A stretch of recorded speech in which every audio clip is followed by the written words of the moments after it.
Hello बच्चों, welcome to आरंभ।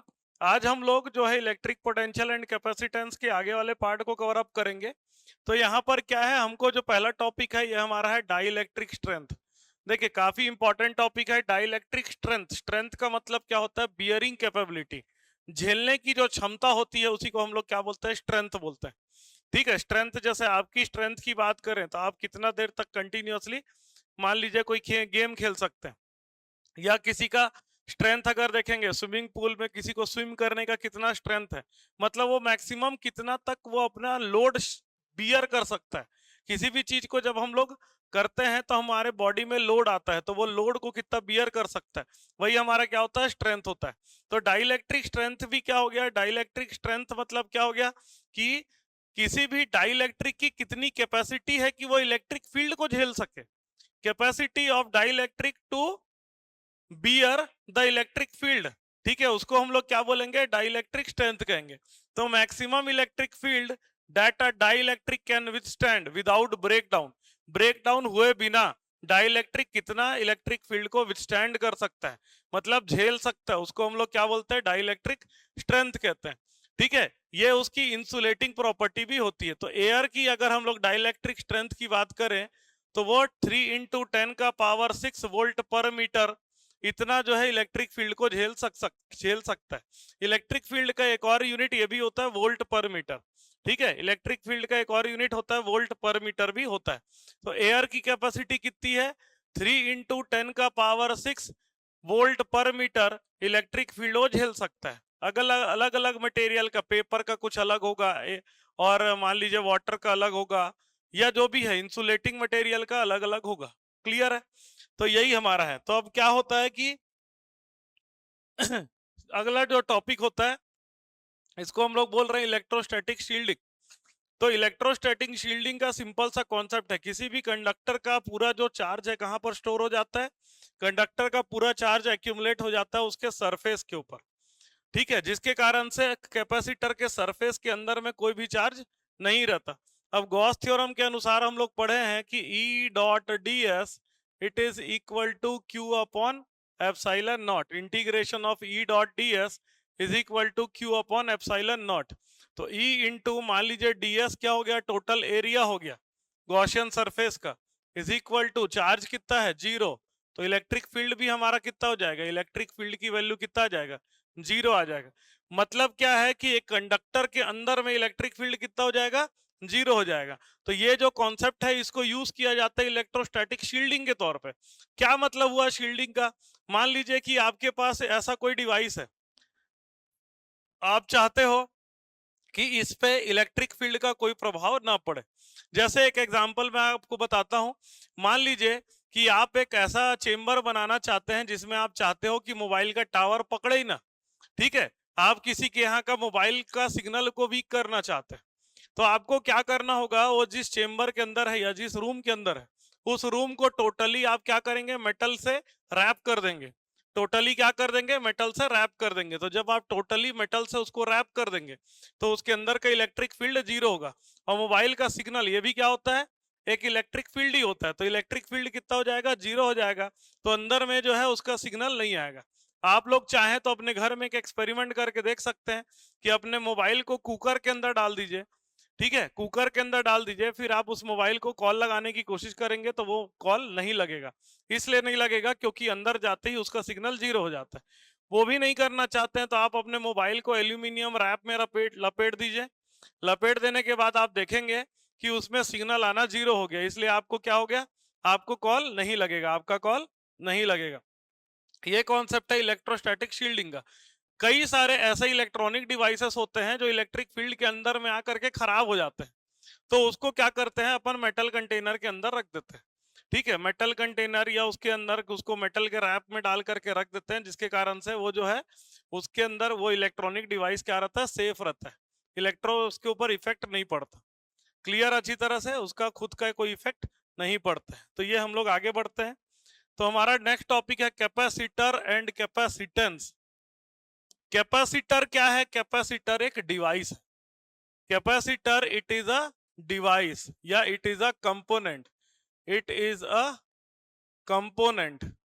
ये क्या चीज है? ये हमारा एक कंपोनेंट, ठीक है। और कैपेसिटेंस क्या है? कैपेसिटेंस इज द प्रॉपर्टी, या कब कह सकते हैं गुण, ठीक है। ये क्या है? प्रॉपर्टी है। जैसे मान लीजिए कि आपके अंदर एक कोई ना कोई गुण होगा, ठीक है। वो गुण को यूज करने के लिए अगर मैं एक मशीन बना दूं तो वो क्या है? वही है। जैसे ये गुण है, कैपेसिटेंस क्या है? गुण है।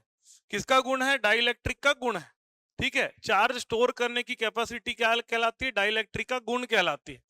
अब उसी को यूज करके अगर मैं कोई डिवाइस कर दूं और उसको यूटिलाइज करना चाहूं तो वो क्या कहलाएगा? हमारा कैपेसिटर कहलाएगा।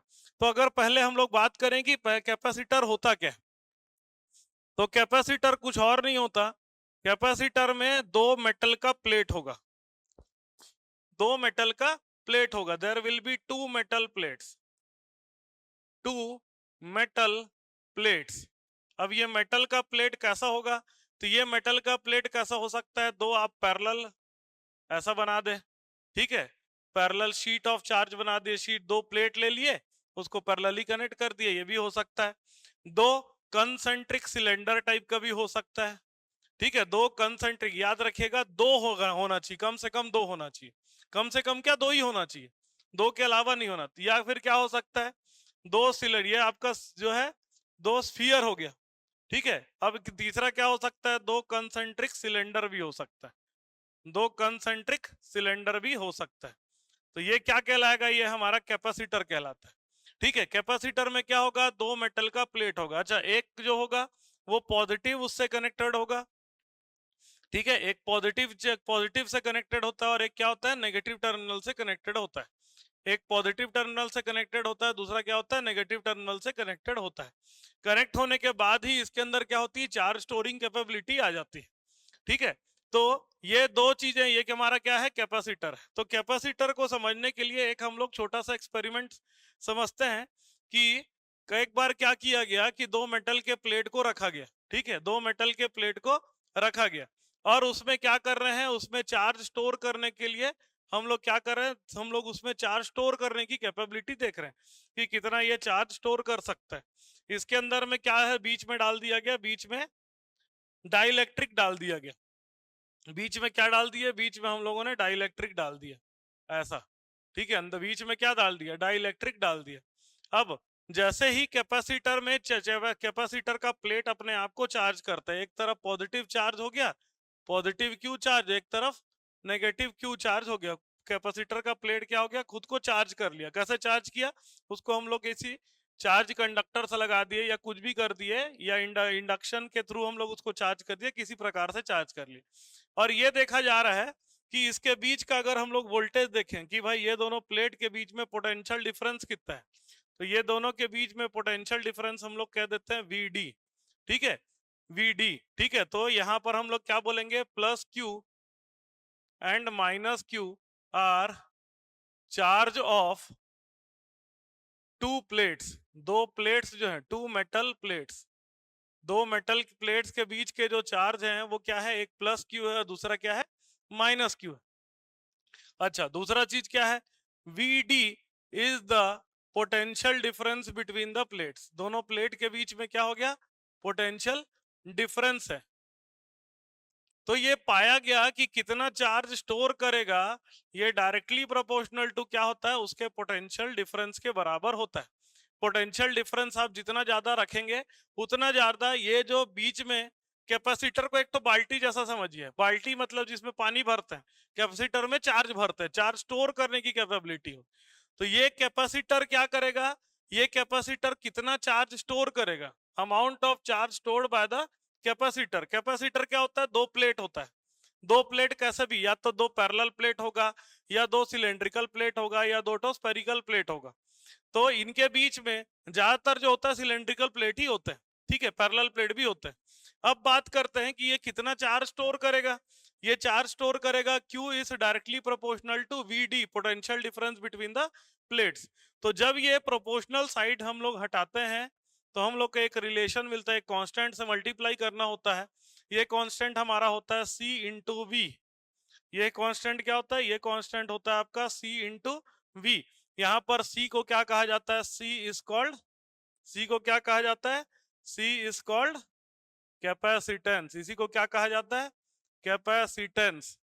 तो कैपेसिटेंस को अगर आप डिफाइन करेंगे, what do you mean by capacitance, what is the definition of capacitance, आप डिफाइन करना चाहते हैं तो कैपेसिटेंस क्या होता है, capacitance it is the ratio of charge stored between the plates of the capacitor divided by the potential difference across the two plate. ठीक है, it is the ratio of charge and the potential difference, ये हमारा क्या होता है, capacitance होता है। ठीक है, चार्ज और पोटेंशियल डिफरेंस का जो रेशियो होता है इट इज कैपेसिटेंस। तो वन कैपेसिटेंस का यूनिट क्या होता है, यूनिट ऑफ कैपेसिटेंस, कैपेसिटेंस का अगर यूनिट देखेंगे तो कैपेसिटेंस का यूनिट होता है फैरेड, FARAD, इसमें शॉर्ट फॉर्म में हम लोग F लिखते हैं, शॉर्ट फॉर्म में हम लोग क्या लिखते हैं, F लिखते हैं, फैरेड। ये हमारा क्या होता है, कैपेसिटेंस का यूनिट होता है। ठीक है, कैपेसिटेंस का यूनिट हो गया। यूनिट होने के बाद हम लोग इसका डायमेंशन फॉर 1 फैरेड कैपेसिटर कितना होगा, 1 farad capacitor it is equal to when 1 coulomb of charge stored in the between the plates when 1 volt is applied।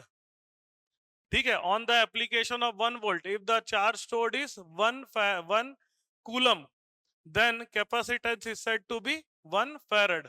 तो definition अगर देखेंगे, when 1 volt potential difference, when 1 volt potential difference between the plates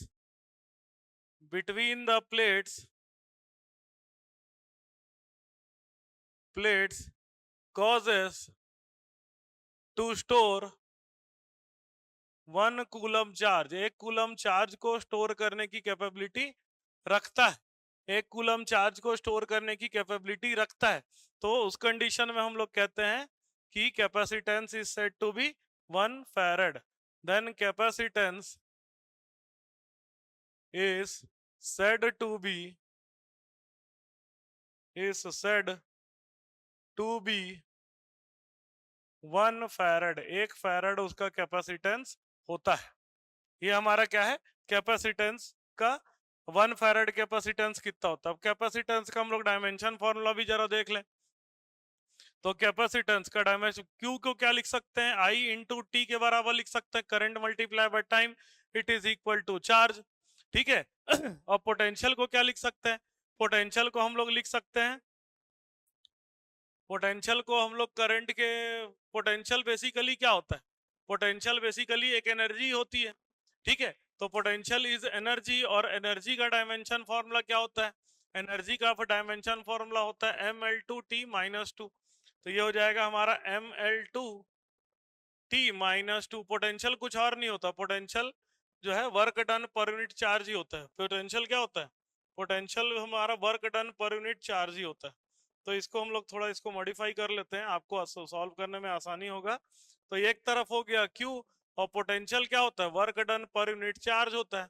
तो ये बन जाएगा आपका Q का square divided by work done. Q क्या होता है, करंट मल्टीप्लाई बाय टाइम होता है, तो करंट मल्टीप्लाई बाय टाइम का whole square divided by work done का डायमेंशन फॉर्मूला क्या होता है, mL2T का पावर -2। ठीक है, ये होता है हमारा वर्क डन का।